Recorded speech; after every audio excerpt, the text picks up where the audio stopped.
तो hello guys and sorry guys, regular video upload नहीं हो रहा था। सॉरी गाइस, लेकिन आज करेंगे 3-4 एपिसोड अपलोड। फिर भी सॉरी गाइस।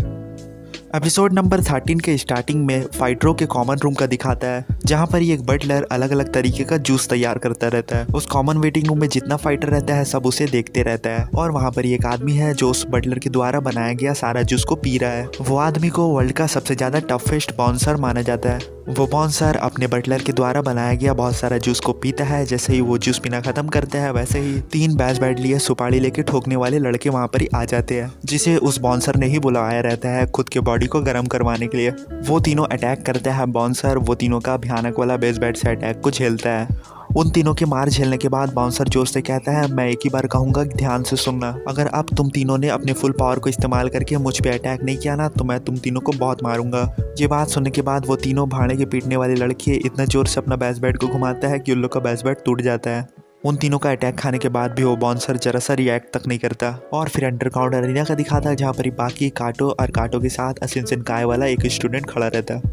बाकी कहता है ये डोपो के मौत के मुंह से वापस आने के बाद का ये पहला मैच होने वाला है। बाकी कहता है काटो से, तुम तो बहुत नर्वस हो गए काटो, क्योंकि काटो और डोपो का मास्टर स्टूडेंट वाला रिलेशनशिप बहुत ही क्लोज वाला है। काटो कहता है मैं नर्वस है नहीं होऊंगा। बाकी कहता है क्यों नहीं होगे तुम नर्वस, क्या तुम्हें मालूम नहीं है डोपो का जो अपोनेंट है ना, रिचर्ड फेल्थ, वो 2000 मैच लगातार जीता है बगैर किसी लॉस के। और वो 10 साल से चिकागो के किसी नाइट क्लब का बाउंसर रहा है, जहाँ हर रात कुछ ना कुछ तमाशा होता है और बाउंसर को उस तमाशे को कंट्रोल करना पड़ता है। 2000 टाइम उसे वायलेंस फेस करना पड़ा है, और बाउंसर पहले वायलेंस स्टार्ट नहीं कर सकते।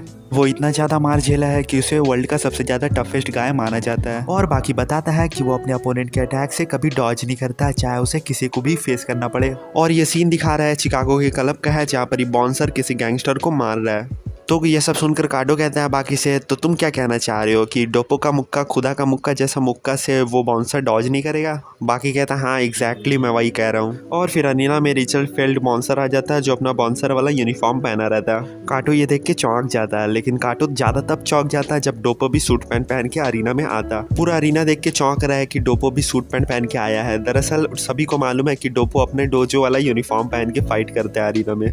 ओल्ड मैन देख के चौंक रहा है, जुजिरो को कोई फर्क नहीं पड़ रहा है, और कात्सुमी देख के कह रहा है तो ऐसा है मेरा डैड। और फिर अरीना के ग्राउंड का सीन दिखा रहा है, जहाँ पर ये रेफरी आ रहा है दोनों को रूल बताने के लिए। और रेफरी कहता है कि दोनों फाइटर अब पीछे अपने पोजीशन पे जाओ और मैच को शुरू कराते हैं। लेकिन डोपो रेफरी को कहता है कि तुम्हारे जाने से मैच शुरू होगा, तुम पीछे जाओ।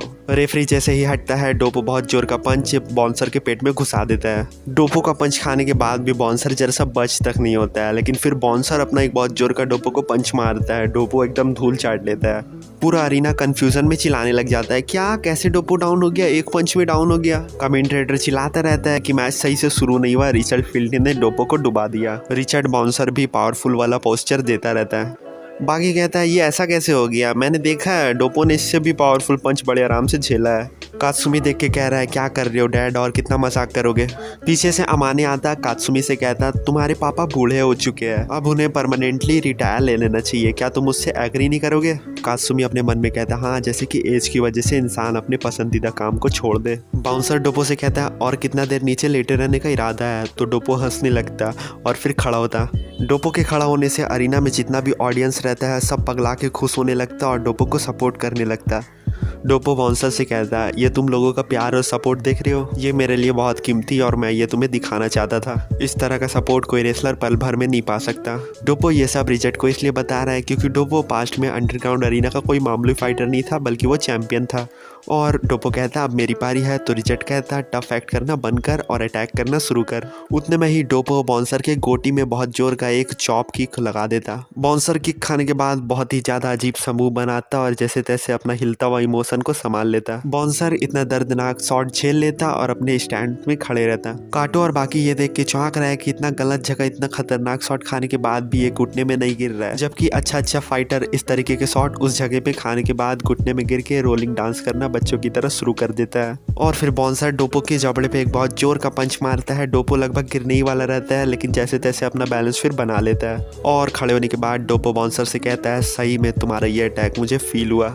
और डोपो कहता है फिल्थ से, तुम्हें मालूम है फिल्थ, तुम्हारे एक अटैक खाने के बाद मुझे एक तो और तुम्हारे अटैक झेलने का मन कर रहा है। बाउंसर कहता है बकवास बंद कर, लेकिन बाउंसर को डोपो पुश करता रहता है। उतने में ही डोपो एक स्टांस ले लेता है जिसे काटो देख के पहचान जाता है कि वो स्टांस का नाम साचीन है। और बाकी को बता रहा है काटो कि एक ऐसा स्टांस है जिसे सीखने के बाद बॉडी के सारे मसल को एकदम टाइट किया जा सकता है ताकि अपोनेंट के किसी भी तरीके के खाली हाथ वाले अटैक को बड़े आराम से झेला जा सके। और उतने में ही बाउंसर एक बहुत जोर का अपना पंच डोपो के फेस में लगा देता है। डोपो का नाक टूट जाता है, ब्लड गिरता रहता है, लेकिन डोपो मुस्कुराता रहता है। डोपो हंसते हुए बाउंसर से कहता है कि माफ करना है, लेकिन तुम्हारा अटैक इतना पावरफुल लगने लगा था कि मेरा बॉडी अपने आप ही इस टेक्निक को इस्तेमाल करने लगा। उतने में ही डोपो रिजट को एक न्यूक पंच करने के लिए उंगलियों को सीधा कर लेता है। न्यूक पंच बहुत किसी को मालूम ही होगा कि अपने हाथ की उंगलियों को पूरी तरीके से सीधा रखना, जैसे पंच मारने टाइम अपनी उंगलियों को बंद करके बगैर खौफ के किसी हार्ड सरफेस में पंच मारा जाता है, उसी तरीके का होता है न्यूक पंच। बहुत खतरनाक पंच होता है, मसल के आर पार हो जाता है। डोपो अपना न्यूक पंच को रिचर्ड के ठुड्डी के नीचे वाले नरम चमड़े वाले लेयर में घुसा देता है। रिचर्ड का ठुड्डी के नीचे वाला नरम स्किन लेयर फट जाता है और रिचर्ड नीचे तुरंत ही गिरने लगता है। और डोपो इस तरीके से वाला मैच जीत जाता है। ऑडियंस बहुत ज्यादा खुश होने लगता है और काटो भी बहुत खुश होता है। लेकिन यूजिरो को ये मैच बिल्कुल फालतू लगता है और कात्सुमी कहता है सही में डैड ये मैच बहुत कूल था। डोपो के नुक पंच करके मैच जीतने पर अमानी कह रहा है मुझे अपने अगले मैच के लिए और ज्यादा सतर्क होने की जरूरत है। और फिर सीन दिखाता है अंडरग्राउंड अरीना का मेडिकल टीम रिचर्ड को उठाने के लिए आ रहा है, लेकिन रिचर्ड भारी बॉडी है तो डोपो मदद करने के लिए आ रहा है। डोपो रिचर्ड के स्पाइनल कॉर्ड में अपना घुटने को रखता है और उसको पीठ को पीछे टानता है तो रिचर्ड तुरंत ही होश में आ जाता है। और डोपो रिचर्ड को सपोर्ट करते हुए खड़ा करता है और फ्रेंडली स्पोर्टमैनशिप दिखाते हुए रिचर्ड का हाथ पकड़ के चैंपियन वाले रोल में उठा देता है। पूरा अंडरग्राउंड अरीना फ्रेंडली स्पोर्टमैनशिप देख के शोर मचाने लगता है। और फिर सीन दिखाता है एक बहुत ही ओल्ड, बहुत ही ज़्यादा ओल्ड चचा मार्शल आर्टिस्ट का।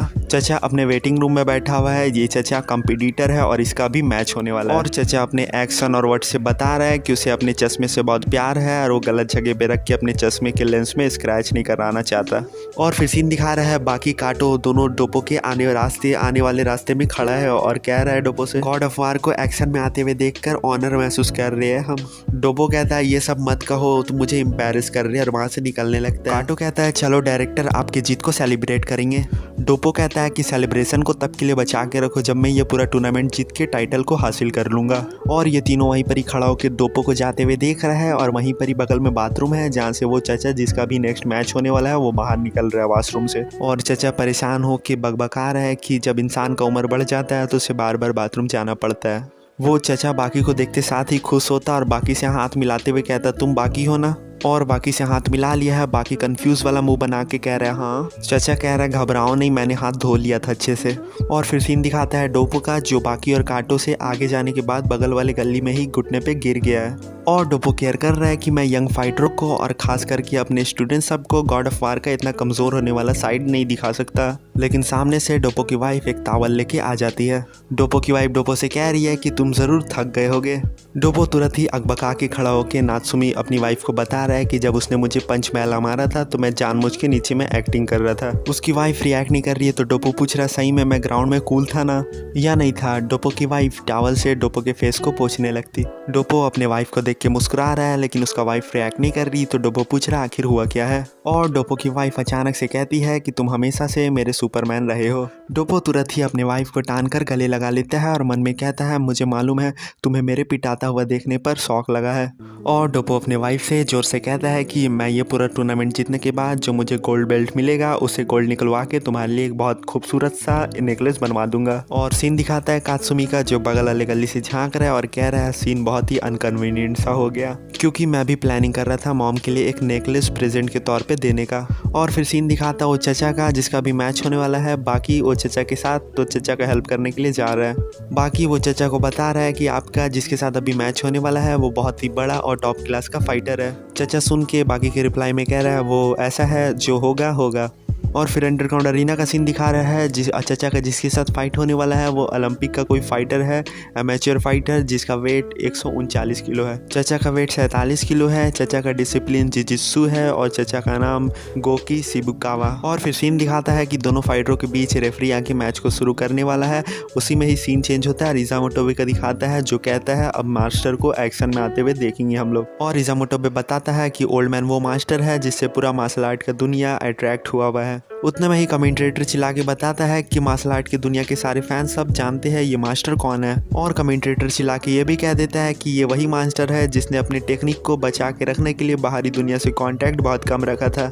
इज़ामोटो कमेंटेटर को कह रहा है कि ये कैसा बास्टेड है, जो बात उसे नहीं कहनी थी वो भी ये कह रहा है। और फिर अरीना का दिखा रहा है जहाँ पर विशाल फाइटर चचा से कह रहा है कि मैं तुम्हें चूर कर दूंगा। और फिर वो चचा बाकी की तरफ आ रहा है, बाकी वो विशाल फाइटर और चचा को देख रहा है। बाकी कह रहा है कि वो विशाल फाइटर का मसल सिर्फ देखने का नहीं है, कह रहा है देखने से ये दोनों काफ़ी अनइक्वल से लग रहे हैं, ये मैच नहीं फाइट होने वाला है। चचा बाकी के पास आया है और बाकी से कह रहा है क्या तुम मेरे चश्मे को पकड़ोगे बेटे, और कह रहा है कि ये मेरा चश्मा न्यू है और मैं नहीं चाहता मेरे चश्मे के लेंस में दाग लगे और मेरा ये लेंस बहुत ज़्यादा ही महंगा है। बाकी कह रहा है क्यों नहीं, ज़रूर, और चश्मा पकड़ ले रहा है। उतने में ही वो जाइंट फाइटर चचा पे अटैक कर देता है, लेकिन चचा का रिफ्लेक्सेस और रिएक्टिंग टाइमिंग बहुत ही अच्छा है। गोकी चचा उसके पंच से डॉज करता है और उसके घुटने के पास आके अपने कमर से हल्का सा ठेलता है। वो फाइटर नीचे गिरने लगता है और फाइटर का मुंह बैरिकेड से टकराता है और होठ के नीचे का एरिया वो फाइटर का फट जाता है। वो फाइटर फिर गोकी चचा की तरफ गुस्से से आता है, लेकिन गोकी चचा अपने टेक्निक से वो फाइटर के मुंह के चमड़े को ऊपर ठेलते हुए वो फाइटर को नीचे पटक देता है। तो वो फाइटर कहता है आखिर हो क्या रहा है मेरे साथ।